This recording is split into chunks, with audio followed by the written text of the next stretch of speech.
What was my life like before I got diagnosed with narcolepsy?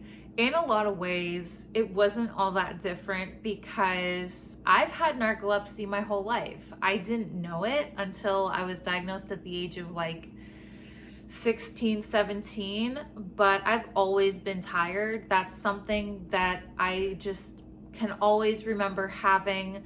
With narcolepsy, it's a lot like chronic pain where you are never without it. So from the moment I wake up to the moment I go to bed, I am always tired. So just like chronic pain patients don't get a break ever from having pain, they have it 24/7, 365. It's the same way for me in sleep.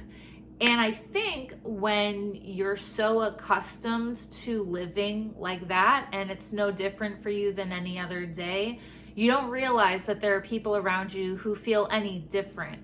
So I didn't realize that I felt any different than anyone else around me. I didn't realize that people didn't feel as tired as me.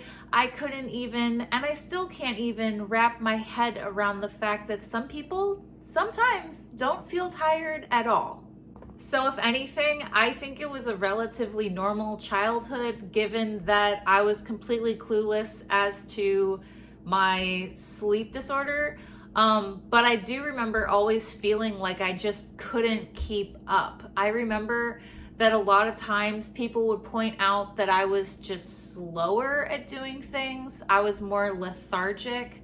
I remember that a lot of times, even as early as elementary school, I'd be so tired that I would just like rest my chin on my desk and my face would just be like, and people would always ask me, "Oh, what's wrong? Are you upset?" And I'd be surprised and I'd be like, "No, I'm fine. I'm just tired." And I thought this was such a rational answer, like, duh, I'm tired. Aren't you tired?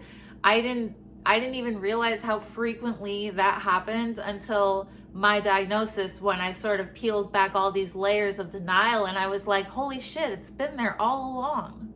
The signs went back all the way through my life, and I just, like, if I had a nickel for every time that I fell asleep during class, I'd be so rich. And that's another thing. Falling asleep in class was something that I was known for. And I didn't think that was weird because I think it's pretty normal for students to fall asleep during class. And I know that I wasn't the only person doing it. And that's like a total thing. But the thing is, I was doing it every single day, almost every single class.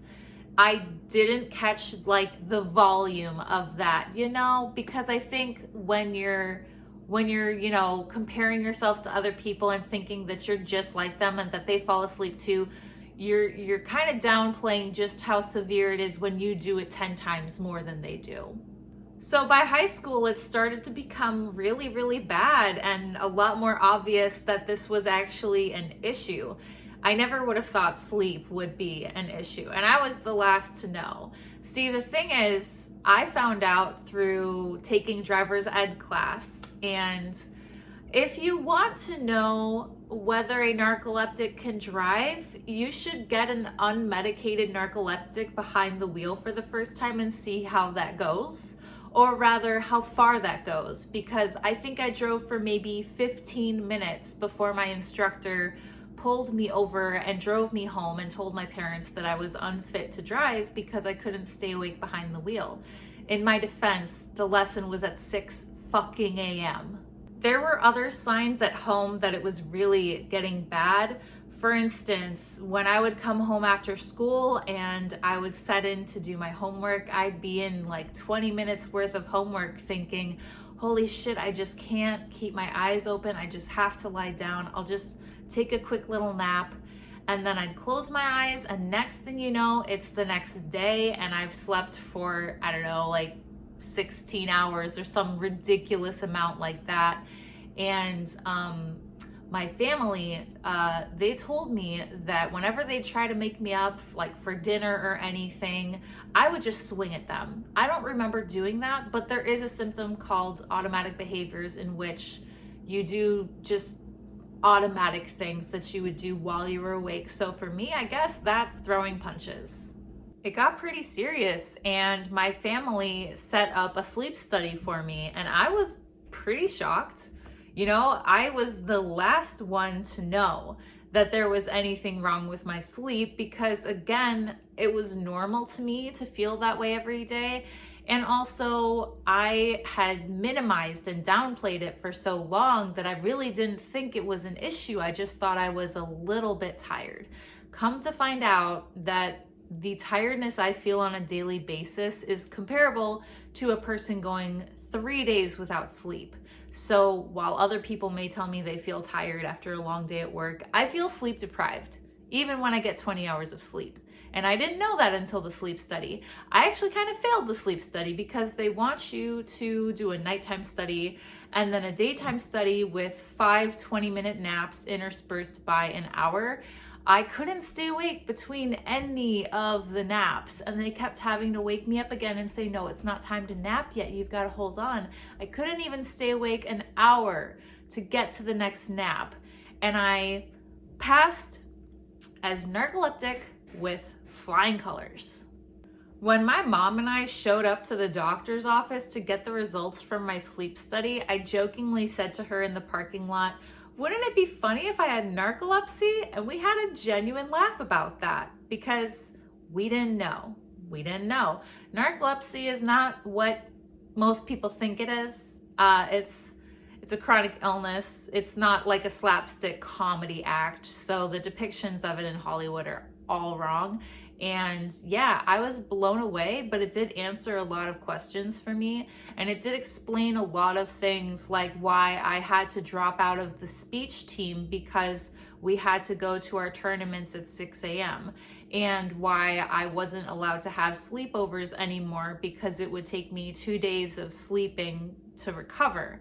That answered a lot. Also, it was so validating because I had felt like such a weakling for so long, thinking that I couldn't keep up with the rest of the world, thinking that everyone around me felt just as tired as me, and they were just better at not showing it, and they were better at dealing with it, and people could feel as tired as me and still get all sorts of shit done. And I just felt like, well, what's wrong with me that I can't keep up?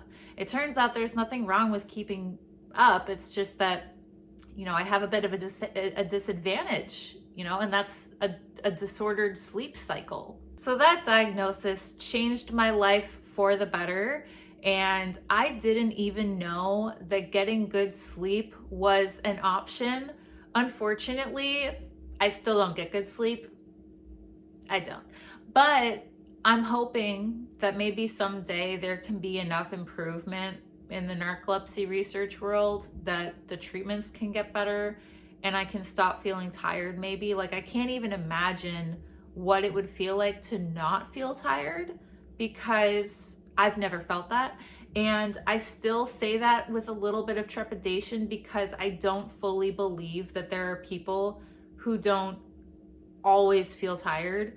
Like, I hear that some people just feel tired at certain times of day, like in the night or the afternoon, but I can't even fathom someone not feeling tired for 20 minutes. Like, could you even explain that to me? Because I don't know. But yeah, like, I'm medicated now and I've changed my entire lifestyle around my sleep. I have a bedtime, I have a wake up time, I have nap time. You better believe I nap every day. If I don't, I tend to fall asleep in public, and napping it's prophylactic. It keeps that from happening so I don't have sleep attacks anymore. And, I am a little bit less tired. I'm still insanely tired and I don't feel like the medication will ever really change that. But the lifestyle change, I think, has attributed to me feeling a little less tired. Mind you, I still feel like I got slapped over the head with a brick by how tired I am, but I'll take what I can get. It's progress. This was a monumental thing for me to find out about myself, so I'm really grateful for it. With that being said, I think I'll go take a nap.